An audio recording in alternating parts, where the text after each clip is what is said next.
Good morning, Little Black Raincloud community. This morning, I'd like to welcome you all back. I know on the list of episodes today, we were supposed to be talking about domestic violence. My brain left my body, and I totally forgot I had a podcast. That's okay. So Nikko reminded me that we exist. And we decided to take a different path. The universe clearly wanted us to do something different, which actually works out really well. It does. Because as soon as I walked in, I met this very cool person. This is Kelsey, everyone. Good morning. My name is Kelsey. And if you don't know, you've never seen Nikko. I'm Nikko. This is the first time that I'm on camera for a show. So really, I'm on the always on the producer side of everything. You got your cherry. So. Yeah, I know. Do you like the angle? It's a good angle for you. It is a good angle for him. You're like under all the clouds. You're like there. So we decided maybe a little bit of a piggyback off our last episode with my sister Jen. Mm-hmm. We're going to talk about rock bottom and what that feels like, because there's definitely a difference between rock bottom and burnout. 100%. Rock bottom is burnout's like the car is out of gas. Rock bottom is there's not even a car and I don't know who I am. Yeah. The tank is not there. It's just not there. Looking through my last minute notes because, like I said, Nikko reminded me I exist yesterday. So do we want to start with what does rock bottom feel like? When did you know you were at rock bottom, and what signs were different from just a bad day? The thoughts of just completely giving up on everything, I guess you would say. So I fell into a pretty large substance issue, as you know, and it got to the point where I took too much of stuff. I'm being nice. I don't want to get the show in trouble or anything. No, because Kent is one room over. Yeah, exactly. But I had a life-changing experience where I'm pretty sure I died for a moment in my sleep, because I woke up on a 90-degree day and it was almost 100 degrees in my room, and I woke up shivering because of how cold I was. Oh boy. So, and that kind of changed everything for me. I realized if I stayed on that path, that it was not going to end well. So. Okay. All right. I don't know your full story yet, because we're no, you're like, fine. This is how we're meeting. We're right. just like, let's come on the show. Let's go. Let's do this. What I'm assuming that there's been a rock bottom. Yeah. I feel few of them. What does that feel like for you? It probably could be different each time. I would say, like, from my past, when I was 15, I was kidnapped for like 4 days. But ever since that trauma was the first thing that happened to me, a knife and I became best friends. So it was cutting a lot, you know, and hence why I have so many tattoos for like covering. Yeah. Yeah. They tell my story more than anything, but it's one of those where I can't even wake up and feel satisfied, you know, and it's like everything I do seems like I'm doing it wrong. And it's like I can't get anybody to just tell me they love me or point me in the right direction, you know, or I feel like naked in my own skin. So that's it's a good way to put it, I would say. I think rock bottom for me is it's never been I want to exit this life, because there's a word we're not allowed to say. And correct. Yeah. We can say everything but the direct word. Yeah. So I've never decided to end my own life. yeah. I've thought about it, but it's never gotten to that point where I thought, okay, this is the day. This is when it's going to happen. I've never written the note, just, so to speak. And I don't know that my rock bottom looks like that. Rock bottom for me is when I got out of my first marriage. That was rock bottom. That was, I'm worthless. I'm never going to be loved. I'm never going to find true happiness. If that's not what that was, then what is it? What do we do with our life, with my life now? And I think rock bottom for me, for a lot of people, it's just everything shouting inward at them. For me, it's silence. My rock bottom was deathly quiet. And I didn't even know who I was. Was I a good person? Was I a bad person? Did I deserve these things? Should I be accepting these things? Maybe I was, deserving of all the bad. So my rock bottom, it did include some substances. Yeah.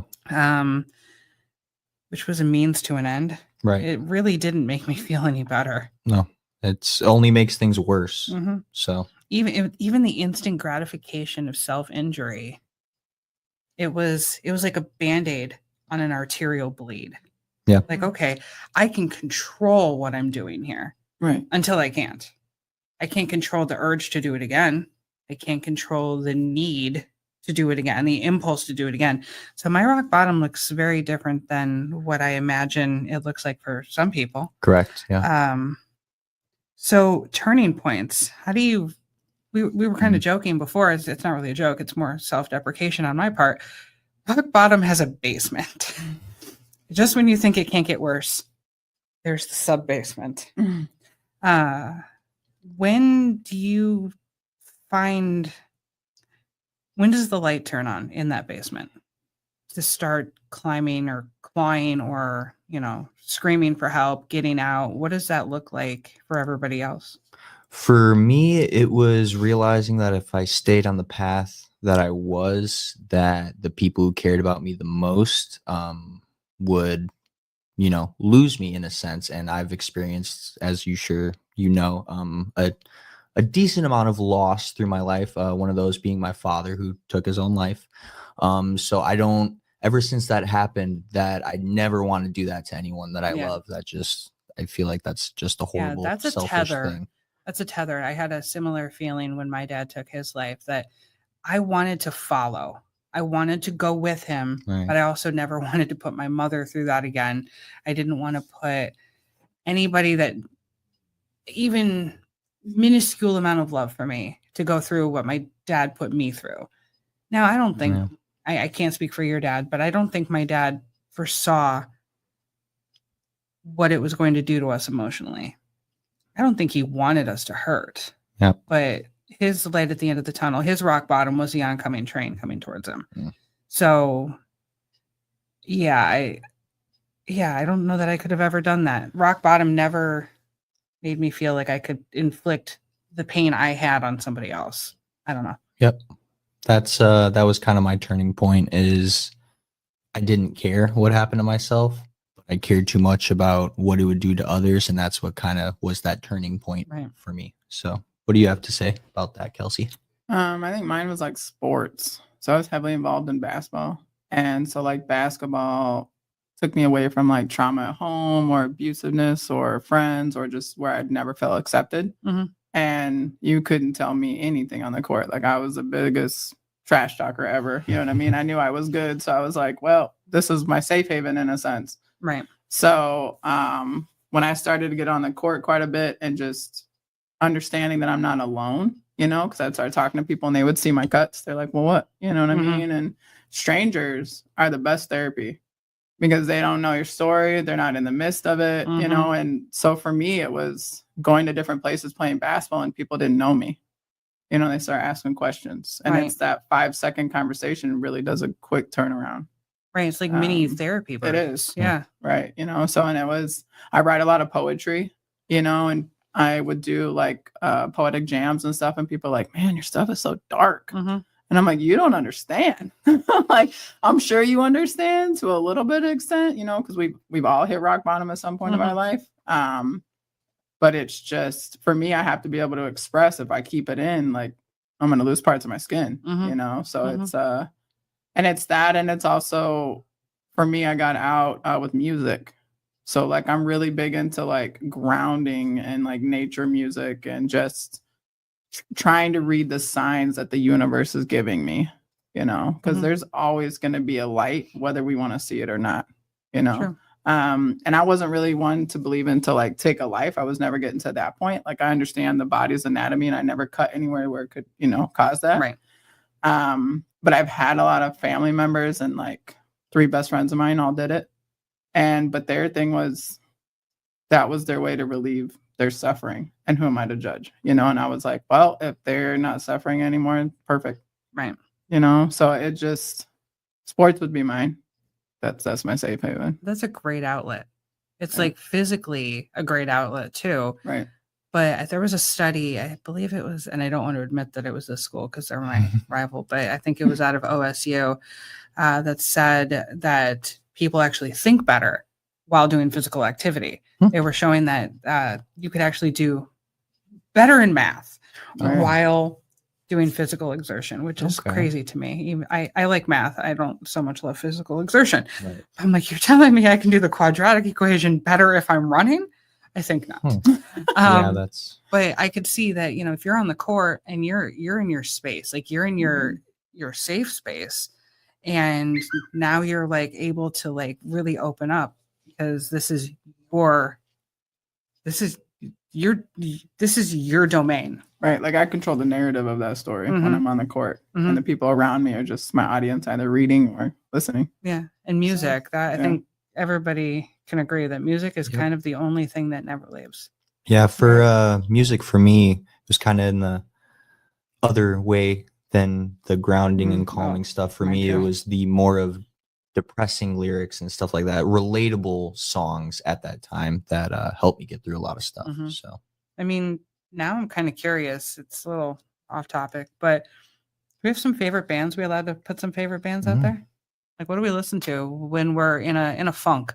Teddy Swims is what I listen to a lot. Like, he's got that song, Please Turn Green, and that resonates really well with me from my divorce. He could melt butter with that voice. Yeah.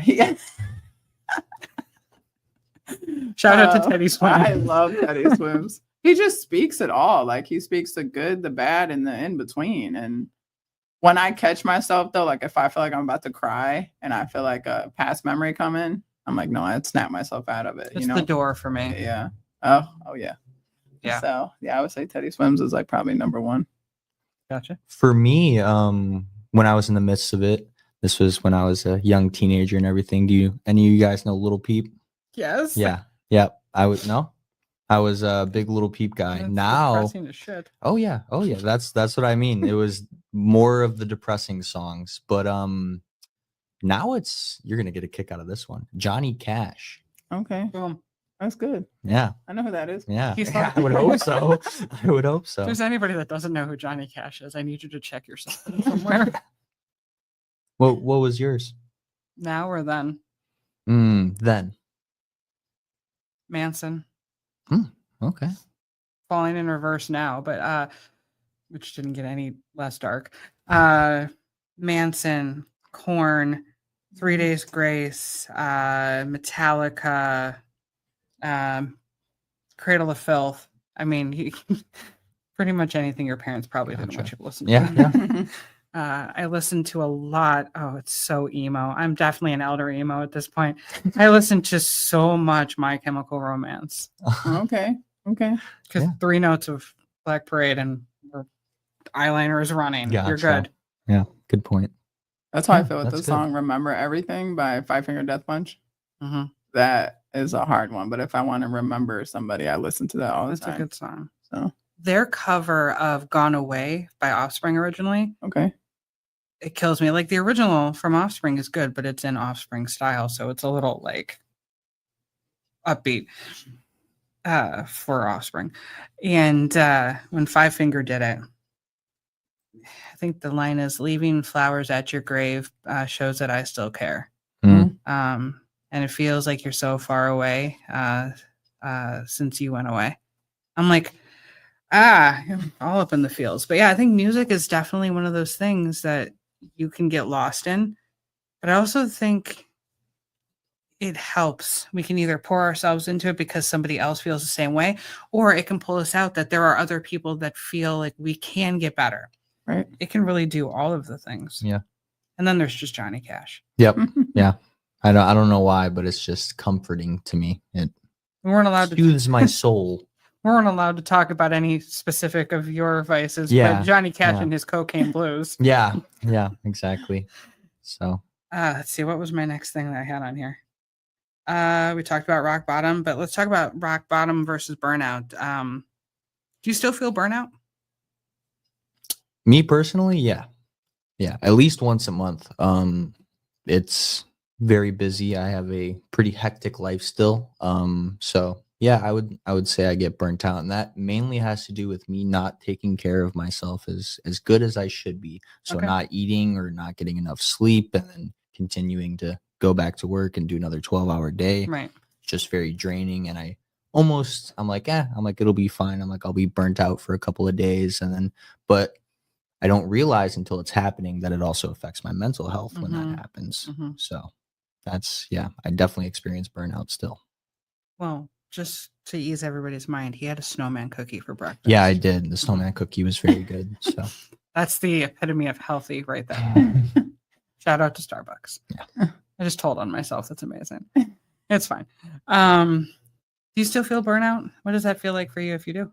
I feel like I get it almost once a day, to be honest, because of the trauma and the PTSD and like triggers I struggle with still, from like losing my child to my divorce to, losing friends and stuff. It just, I don't know. Like if I sit and ponder too much, and my mind will burn itself out. Mm-hmm. And I can really tell because I won't get up all day. Like I won't eat, I won't drink, and my body tells me otherwise. But yeah, I would say burnout for me. Like I haven't gotten to a point where I don't feel tired yet, and I'm working on it, and it's a work in progress every day. And I think reading helps quite a bit for me to try and understand like self-care books. Like there's a book I'm reading right now, like Love Yourself Like Your Life Depends on It. Really? Yeah. I don't know his name all the way, but it's Camilla. It's Kamaal. But he basically just tells you, even if you're in the darkest area, there's some sort of light, but you got to slowly clean it away. Mm-hmm. You take a rag yourself, but everything is yourself. Okay. Nobody can do it for you. We should link that book in the we will. description. That'll be in the description below. It's folks. an amazing book. Like there's one scenario in there I keep rereading to myself to remind myself. It's called The Window Effect. And that's amazing. Like that's changed my life quite a bit, where the knife and I are not best friends anymore. Well, So I know we just met, but seriously, like I'm proud of you for that, because they talk about addiction, but they never tell you that self-injury is also in that list. right. Yep. You have to get clean Right. from that. I can't cut now. These tattoos cost way too much money. I like them. good I don't want to point. fuck them up. Yeah. I think burnout that's a thing. I think something you just touched on though. Boundaries. Mm. Boundaries prevent parts of burnout. Yes, it Agree. does. If you didn't push yourself to 4 12s in a row, or 5 or 6 or 7 12s in a row, Right. yes, you want to be there for other people, but how can you be there for other people if you can't be there for you? Exactly. It's a little cliche, but how do you fill somebody else's cup up if your bucket is empty? Right. Yeah. Right. But for me, burnout for me is almost the opposite of how yours presents. Mine is, I'm burnt out when I won't sit down. Because if I sit down, I'll stop. And it has to be loud. It has to be chaos. It has to be, I'm steam cleaning my carpets tonight and keeping the dogs downstairs, the people upstairs, the couch in the kitchen, the table in the kitchen, then I'm doing this other thing, and I'm doing it all at the same time. I'm talking in the phone, having a friend of mine type something for work as I'm dictating it. I overload myself and lose all sense of boundary. Gotcha. Oh, can you add this other project on top? When my brain says, no, we can't handle anymore, my mouth immediately says, yes, we're going to do that thing. as a like distraction type of thing, or It might be yeah. avoidance Yep. by taking other things on that I shouldn't be taking. Well, if that- you're doing all of these tasks, your brain can't think about what's right, bugging there's you. nothing Yeah, wrong if I'm deflecting. too busy Yeah. to think about the wrong. Yep.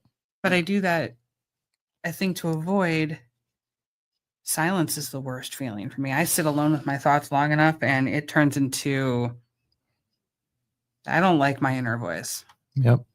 Sometimes I'm not even convinced it's all my input. It's input from traumas, PTSD, OCD, ADHD, all the Ds, all of them, all the disorders you can think of.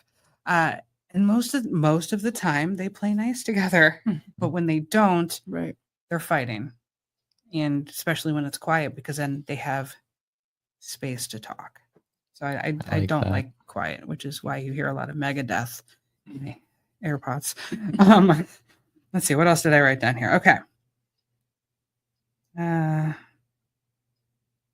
Was there a specific thing that saved you when everything went wrong? Like a tiny decision, that tiny, like you're talking about windows, that tiny itty bitty beam of light that saved you?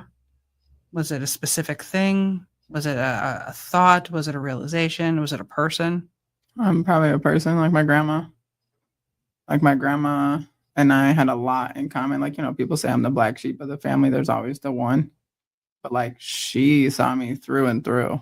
Like she never judged me the moment I picked up a knife. She didn't want to get me into therapy. She was just like, let's just hang out. Like, what's going on? Yeah. Let's just talk. We're on the same sideline. You're not in front of me. I'm not behind you. And I was one that if you showed like quality time with me, you could get me to get out of my negative thoughts. Right. That's like your love language. Yeah, it's my love language. Yeah. And it's like making time for me. Yes, my grandma, she worked a lot. She was very busy. But I could get 4 hours of a conversation with her every day. Right. You were never an inconvenience. It was Right. never an imposition. She never wanted to like change me. Like she didn't look at me as if I was broken. Right. That was my biggest thing. I hated people that would say, she just needs to be fixed. I don't need to be fixed. The only person that's going to fix me is myself. Right. And I'm going to break that glass every day, but I'll still pick it back up. And like my grandma was just trying to show me other avenues to where I could gain peace. So and a lot of it was my poetry writing, my journal writing and stuff like that. But if it wasn't, and like when she passed in 2019, it's probably why I'm struggling a lot. But she's my every reason for existence, to be honest. Do we want to give a shout out to Grandma by name? That's up to you. Yeah. I mean, Grandma Mills, she's up top right now. I named my daughter after her, but they unfortunately passed in the same month. Hence to why I wear my ring. So people think I'm married and stuff like that, but I'm married to my daughter and my grandma. Right. They have my souls. Yeah. But yeah, my grandma's my everything. So Gotcha. I hear you. There's my grandma right there. And she's over one of the biggest scars there too.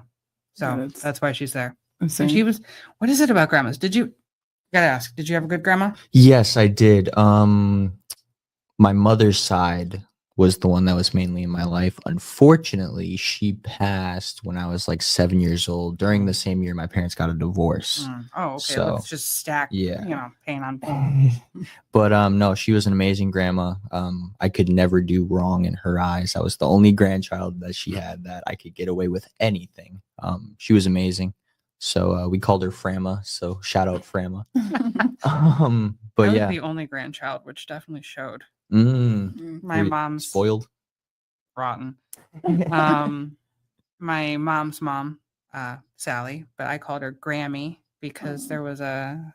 Do you remember the New Adventures of Winnie the Pooh? It was on VHS because I'm old. I still have. I think so. Yeah.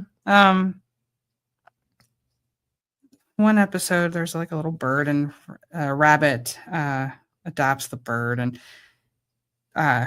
bird's name is Kelsey, and she calls rabbit Rabby, and goes Rabby, and I was like Grammy. I don't know, it's the whole thing. But yeah, when I started having self-injury issues, she noticed. It was Vegas, and it's August, and I'm wearing a sweatshirt. What's wrong with you? Right. And she would talk to me. She never wanted to change me. She didn't understand, but she didn't need to understand. And she made it very clear, I don't get it, but I'm listening. And I felt seen. When I had my wisdom teeth out, my mom picks me up. I'm unbelievably drugged. I hugged the nurse, said, thank you for saving me. And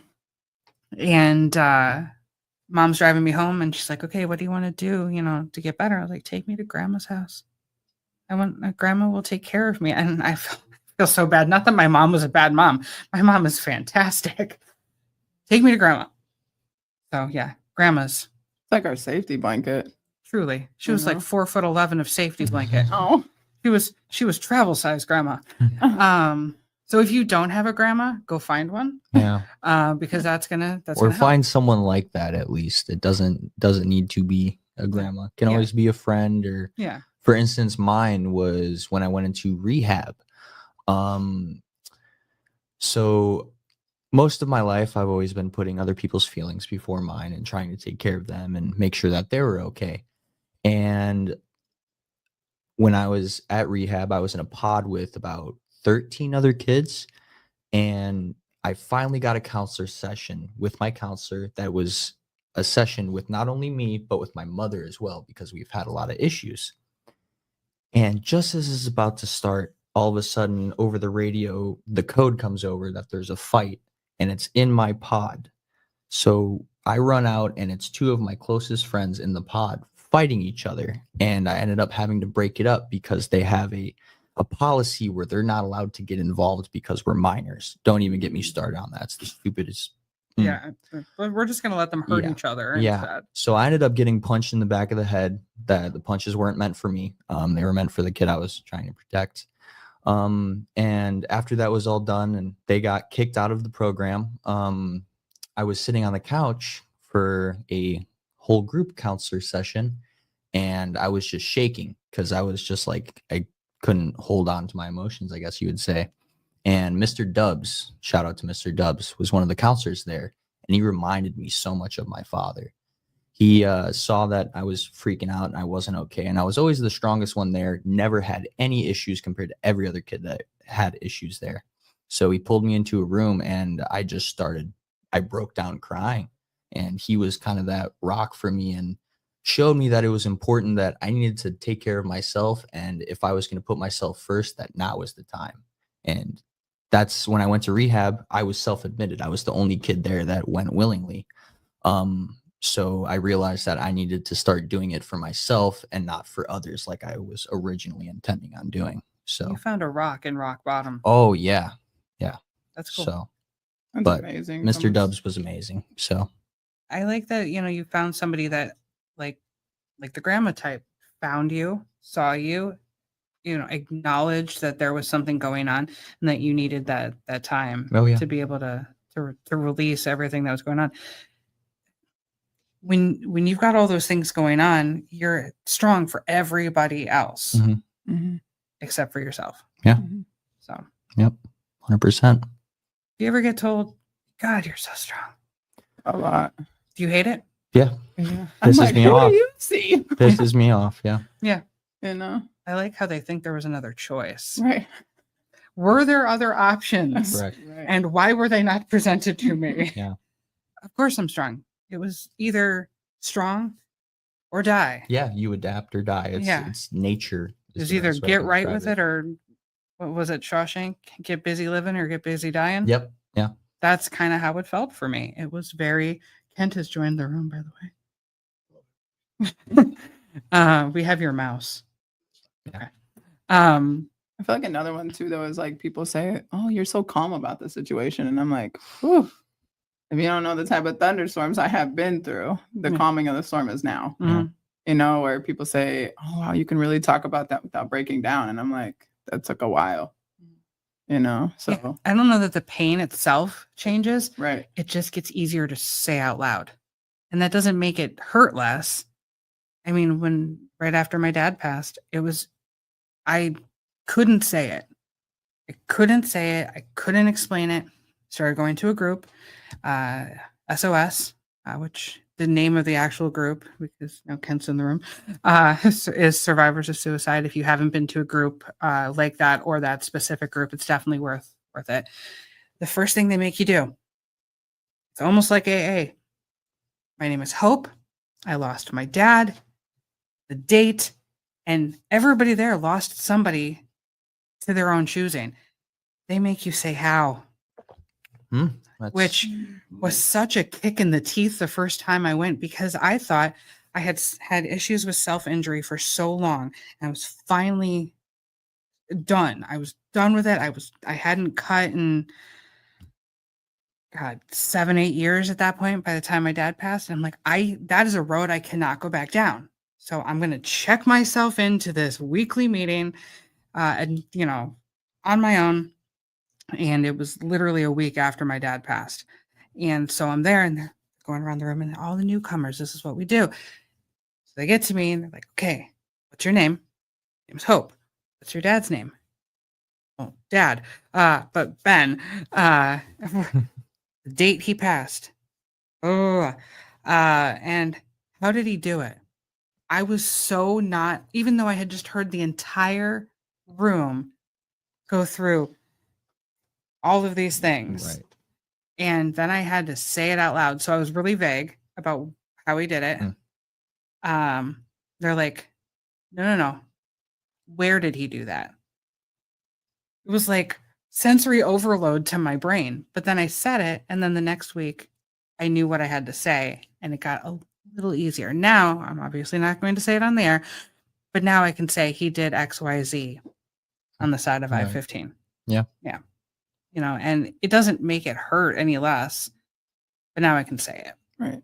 Time does not heal the wound. I think it just, I don't know if it was Kent that said this a couple episodes back, where you said it doesn't heal, but it calluses over. That's It was either you or the therapist we had on. Okay. Sometimes you're my therapist. Yes. the big thing with that, saying what they did specifically, it's to get people to accept what happened, because for the longest time it's just you're living in a state of denial because you don't want to accept what really happened, even though there's nothing you can do to change it. You remember the balls of yarn we had on a couple episodes back? Yeah, exactly. We had beautiful little perfect balls of yarn, all different colors. This one is acceptance, this one's denial, this one's anger, this one, all of the stages of grief. And then when you have somebody that took their own life, I dumped out a bag, it looked like spaghetti. These are the feelings that come with that. But it also kind of the same for the loss of a child. You don't feel just one at a time. You might feel all of them, and you don't just have it one time. It could literally be, for everybody, it's going to be different, but it could be all of them at the same time. There are colors that weren't in the original colors. Now we have soup. And how do you sort that out? You just have to pull it one thing at a time. And sometimes it is, let's just put that over there for now and focus on basketball or music, or too many projects, or how do I steam clean a carpet? I just spent too much time last night reading about rug doctors. Let's talk about the myth of starting over. You guys heard about the starting over? Everyone says, okay, you basically start over when you come out of rock bottom. It doesn't change what got you to rock bottom in the first place. It's just like another chapter, I feel like, in life, really. Yeah. You're not starting from scratch. Yeah. You're not like reborn. Now we're just I truly believe that I'm a better person now than I would have been if all of that stuff didn't happen to me, because I feel like I understand my emotions better, I understand myself better, and it also helped me understand other people better as well. And it's just brought a lot of mental clarity. So some of my trauma, I would agree with that. Some of it, I just think the world is fucked. I 100% agree but with that. No, I can see when it comes to any addiction I had, I look at life very differently now, having been an addict, having gone through some gone through some things. There we go. But there are other things. Like, I know that death is a part of life. I get that. Like, that is something we learn pretty early on, unfortunately. But there are other things. Yes, Kat. Kat, Santa. Oh, there are some that are the wrong order of things. Case in point, that was a backwards order. Burying a child is not the correct order. No. They're supposed to bury you after they put you in a really weird nursing home. As long as it doesn't smell like old clothes, I'm okay.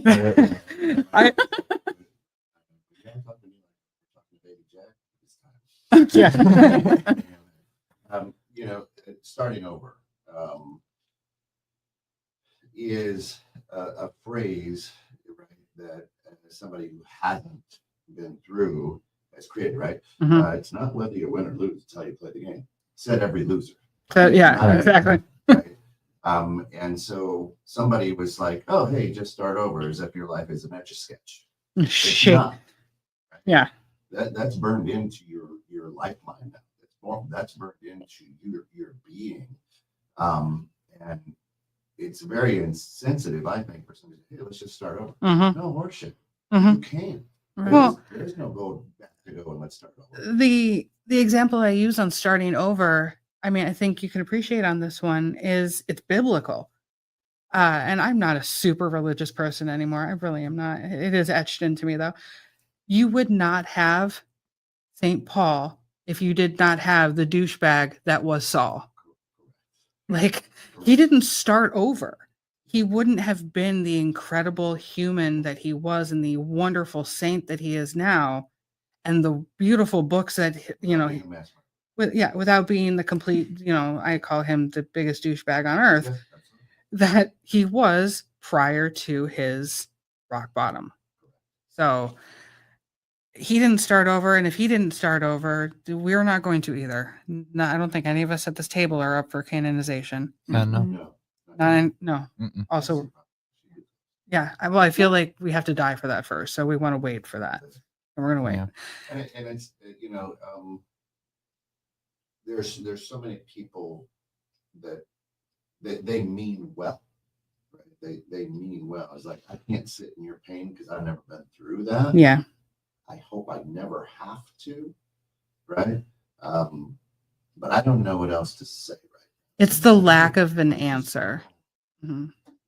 It really is, like, because when you lose somebody, but you've never lost somebody to who took their life, and they say, "Well, I understand how you're feeling. I'm ready to choke you." Like, when people say stuff like that, I'm like, "Oh, do you? Do you? Have you been through it? Tell me more. You know?" And then same with with my daughter and stuff like that. It was my family, just they all have their kids, so they don't understand why Mhm. Kelsey can't take family photos, and I'm like, well, you're never gonna understand. And I hope to God you never do understand. Right. But But try and feel for somebody. Yeah. Instead of and I think it's true. Like, that's where there's this book called Navigating the Unknown, and Mhm. it's a woman who writes about her losing her daughter, and kind of trying to get us who went through that pain to understand that people do mean well, Mhm. But trying to piece apart that nobody really knows what to say when you lost somebody. Well, let me tell you a couple things we don't say. Yeah. If you don't understand what it feels like, and I hope to God that you don't understand what it feels like to lose a child, or to lose a parent, or to lose anybody to taking their own life, or to loss in general. Just, I hope you don't know what it feels like, but don't tell me you do if you don't. That's rule number one. Right. Rule number two is, I'm not saying this directly to you, but everything happens for a reason. Ooh, Oh, that is the number one for me. that one makes me want to go to jail. That one turns me into Saul.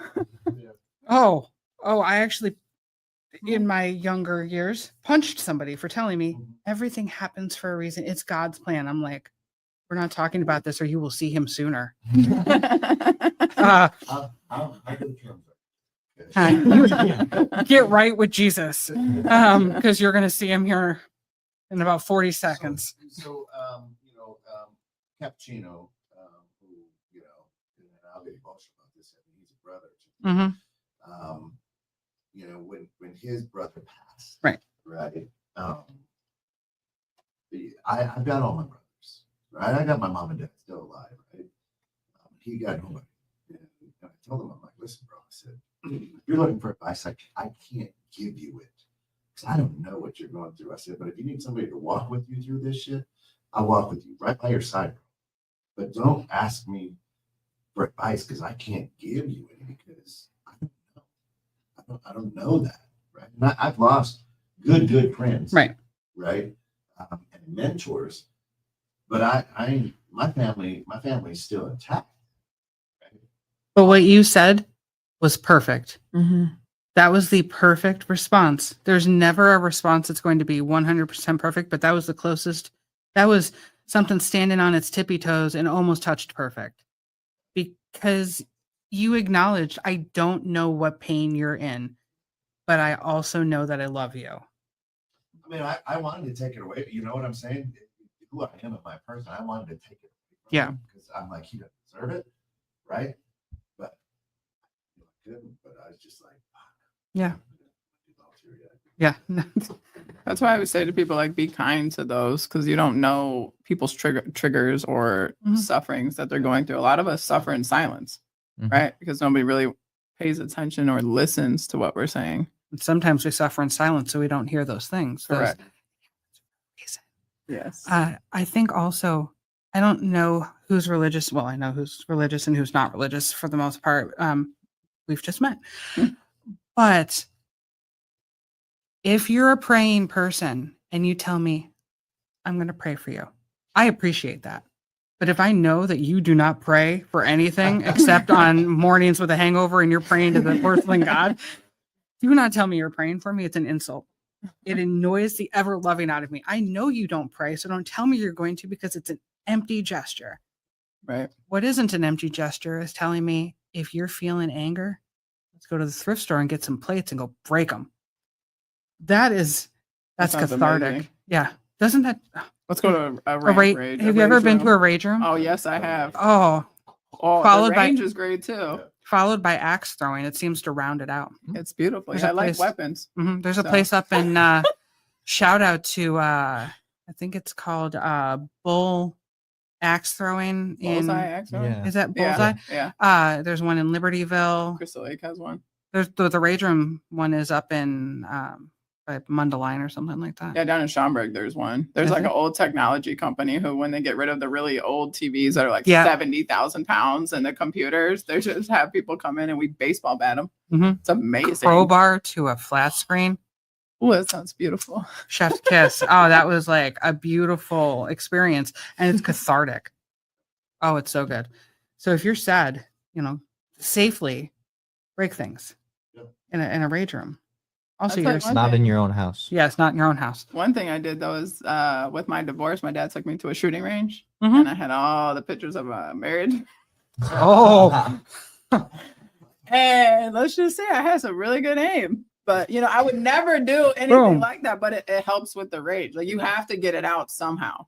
the legal way. And, right. And Yeah. I don't want to be violent, but I have to get this out. Like, I'm burning inside. Mhm. So Well, and it isn't a lot of it just being getting out of the past and getting out of the future. Right. When you're doing something like that, a rage room, you're really in the moment. Yeah. And so you're really focused. You can't go to a gun range and not be in the moment. Yeah, you have to be focused on what you're doing. Right. And so I think that mindfulness it helps that release and that escape. But people who haven't gone through it, they don't understand. Don't understand it. Oh, she's so bad. There was something to it when Grandma said "scream into a pillow." Oh, that's amazing. Wailing is amazing. You turn up your music loud enough, nobody hears you doing it. Mhm. It like releases so much bad juju out of you, and Yeah. it's amazing. Yeah. So, I think you said Grounding? grounding. I go Yeah. outside barefoot. It could be 50 degree or like 40 degrees outside. Well, I mean, I've done it with snow. mhm. I It's just good. just walk out there for a couple of minutes, touch the ground. I feel a little bit, well, one, I'm sensory overload because my feet are cold. But two, I feel like I'm touching the ground. I know I'm standing here. There's nothing in between me and this place. I'm not falling off the earth. I'm here. I'm okay. I would say, Yes. like, so since like my daughter had passed away, we had went through like a lawsuit and everything, and came up with like a medical law with it. But I could never find like my own grounding with it until I met my sister's friend Rachel. She's a nature therapist, and she taught us polar plunging and ice baths. Ooh. And we did it for sports, right? And I understood that. But the mental mind it has on you. So you're sitting there and it's 20 degrees. And she's over there like, be one with the water, enjoy the water. I'm over there swearing at the water, you know. And I'm like, I don't You were understand one what's with it going as you on. swore at it. And then she goes, okay, put your earbuds in and play your favorite song. And I was like, okay. So there's a song by Beyonce that's called I Am Here. And it's basically anybody that you have lost, you know, how they imprinted on our lives. And so I'm singing it and I got all the way out into the deep end and I was fully submerged. And I sat there for 20 minutes. And she was like, so how'd you become comfortable? And I was like, well, this lesson taught me you have to become comfortable with the uncomfortable. So I feel like that's since that day and like, blah, I have now become comfortable when people say uncomfortable things to me about my pain. Right. Was it hard to accept that help? A lot. Like, it made me feel weak to accept that. Yeah, like I felt so vulnerable and raw. Like you could take me down at any moment. Yeah. So I have to guard because if I don't, I'm weak. I'm gonna break. Well, there's these two old folks that just went right in, and I'm like, what the? Why are you making it so because of your mirror comment earlier about the gym. So rewriting the narrative, I think, is a little bit more appropriate than starting over. Starting over is not a thing. It's not what you do. Again, it's what you say when you don't know what to say. What's not an etch-a-sketch? You could try shaking me later, but you might get some marbles. Call the ambulance. What happened? 216 has murdered a podcaster. So rewriting the narrative, I had to realize I am not my trauma. My trauma happened to me. It is not me. I am not my dad's choices. I am not the events that led up to a shitty marriage. I took a horrible leap of faith to somebody who didn't deserve my blind trust. But my strength of seeing somebody else's potential is not my weakness. It was his weakness to take advantage of that. Those are things I had to learn. Those were things that took some time, and it wasn't a reflection of me. It was a reflection of him. Going back to mirrors, that's a reflection of him. He was a shitty husband. He was terrible. Not because I was a shitty wife, because he was a shitty husband. And I had to rewrite my narrative. And there are still times now, you haven't met him, but everybody else has met my husband. He still asks, damn, what did he do? Because my husband now has known me since I was 14 years old. And there are times he's like, you used to be so confident, so sure of everything. I was like, I was also 15. We were all confident about something at 14 and 15. But you were so strong. You were so confident and so sure. And now you second guess everything. I said, welcome to what the world does to you. So I think rewriting that narrative that I am a strong person, but it's okay to ask for help. I am a strong person. I don't always have to have the answer. Those are the things I have to tell myself every day. It's amazing. I like that. That was very well put. That's very with a weight loss journey that I'm working on. Everyone says you're going to love how you look when you're a size 6. I have to love how I look as a size, we're going to just say it out loud, size 22. I have to love who I am now at 292 pounds.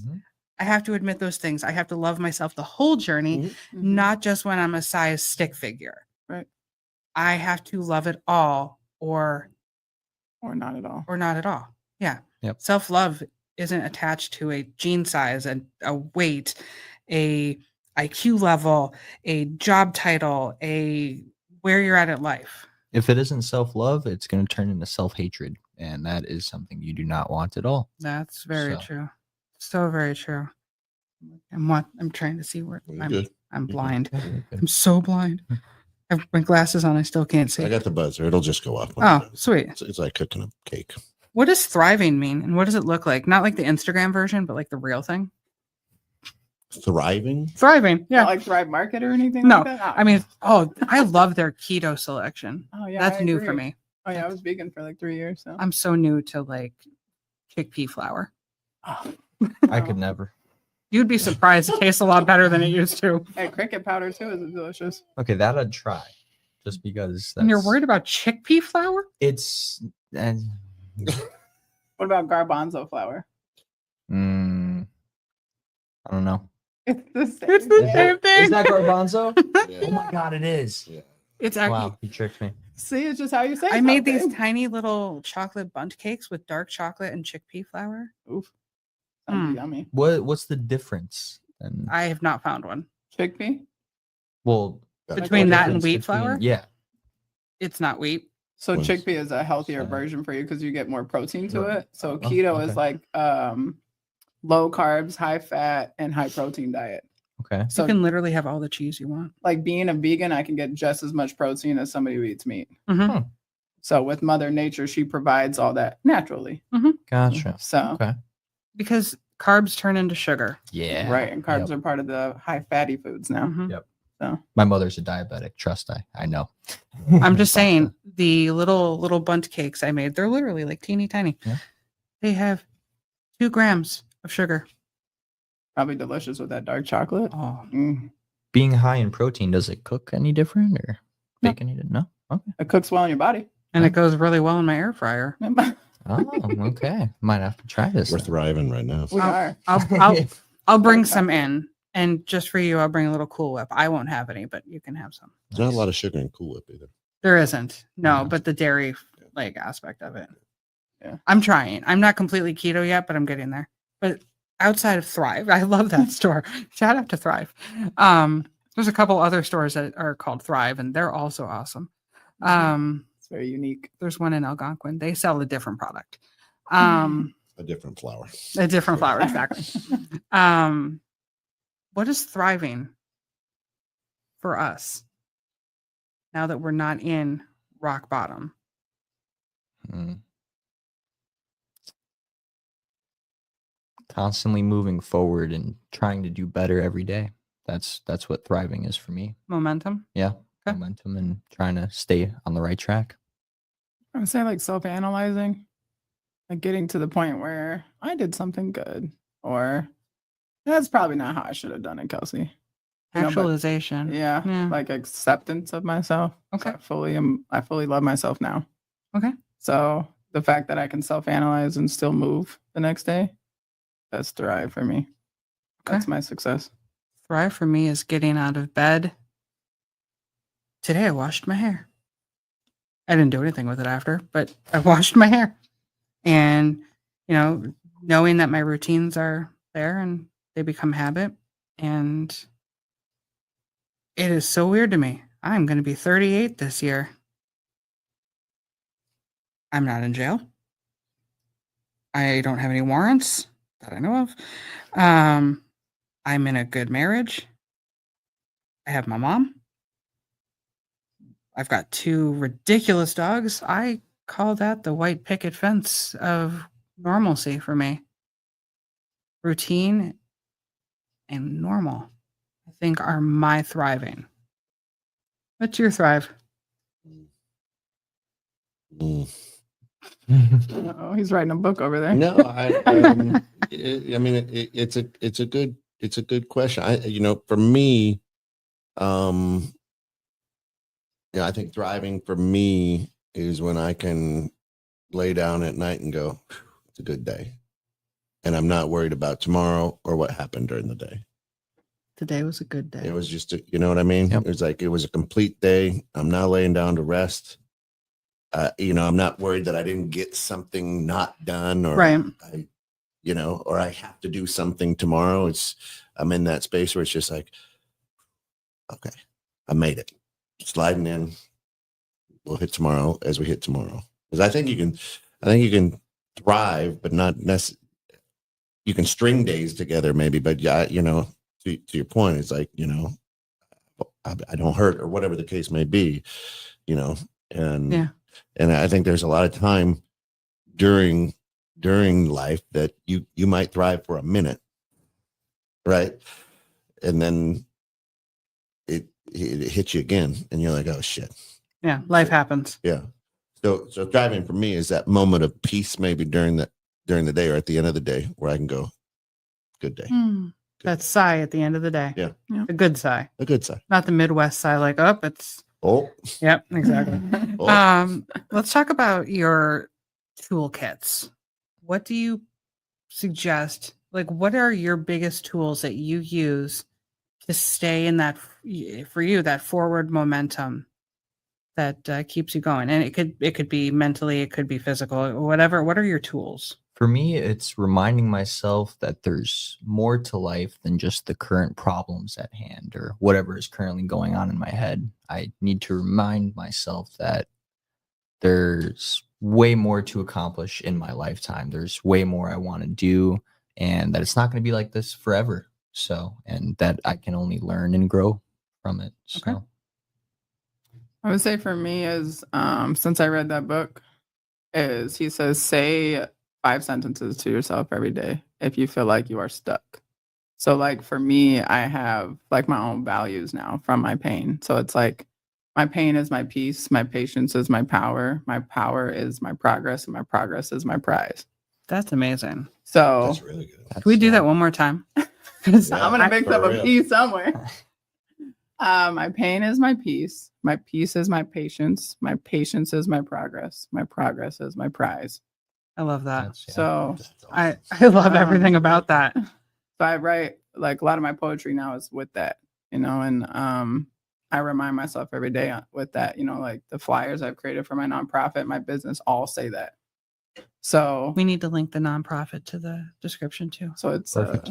And nobody can take that. Like, your pain never goes away. You know what I mean? I have peace with it now.